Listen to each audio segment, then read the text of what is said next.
In this video, we briefly review the processes of cardiac depolarization and repolarization. We will focus only on those points most relevant to understanding the ECG readout. We will work mainly with the 2D schematic of the heart shown here. The schematic shows the right and left atria, the right and left ventricles, and the specialized cardiac conducting system seen here in grey. You will remember from anatomy that the main components of the conducting system are the sinoatrial or SA node, situated near the entry of the superior vena cava into the right atrium, and the atrioventricular or AV node leading into the bundle of His, which then divides into the right and left bundle branches in the interventricular septum. During each cardiac cycle, the atria contract in diastole to fill the ventricles, which then contract during systole to supply blood to the lungs and the systemic circulation. Contraction of the atria and ventricles is tightly coordinated by a wave of depolarization spreading through the muscular walls of these chambers. The depolarization wave, seen here in blue, reflects movement of charge across myocyte membranes and is in effect an electrical current spreading through the heart. Following systole, cardiac muscle returns to a resting state, and this is associated with reversal of the movement of charge across the myocyte membranes. This second wave of electrical activity, seen here in red, is termed cardiac repolarization. The leads of the ECG machine are designed to detect and record these two waves of cardiac electrical activity. The depolarization wave spreads through the heart in a highly predictable pattern, and to understand the ECG readout, the pattern of spread of cardiac depolarization needs to be understood. Cardiac depolarization is triggered by an electrical pulse generated in the sinoatrial node. This electrical pulse then spreads through the atria, triggering their contraction late in diastole. The atria and ventricles, however, are separated by a non-conducting fibrous septum.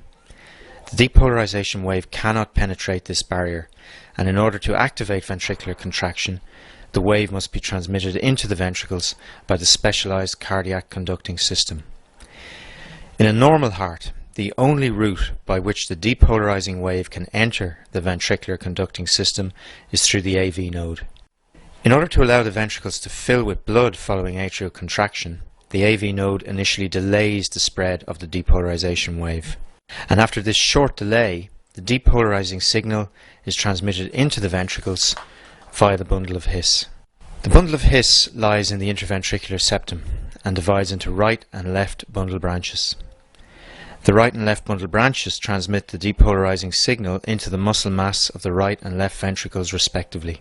We should note at this point that the interventricular septum is the first part of the ventricular muscle mass to depolarize, and it does so by movement of current across the septum from the left towards the right bundle branch.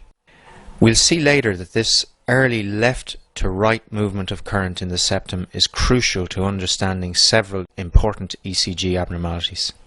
As septal depolarization is taking place, the depolarizing wave begins to spread rapidly through the bulk of the left and right ventricles. As you can see here, in the walls of the ventricles, depolarization spreads from the terminal fibers of the conducting system outwards from the endocardium towards the epicardial surface of the heart, and also back along the ventricular wall to the atrioventricular groove. The final piece of muscle to depolarize is the upper part of the interventricular septum, and again this occurs by movement of current from left to right. Cardiac repolarization is not truly propagated between cells. However, cardiac myocytes repolarize at different rates depending on their anatomical location within the heart. Within the ventricular wall, there is a gradient in the rate of cellular repolarization. Cells in the epicardial region have the fastest rate of repolarization and repolarize first following ventricular contraction. The rate of cellular repolarization is then progressively slower as we move from the epicardium towards the endocardium. Therefore, perhaps counterintuitively, repolarization spreads through the ventricles in the opposite direction to the depolarization wave.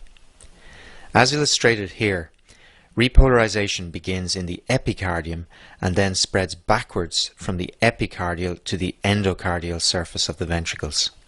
We'll see later that this retrograde spread of ventricular repolarization is important in understanding the normal ECG readout. We will now go on in video 2 to show you how the depolarization and repolarization waves are analysed to produce the normal ECG readout.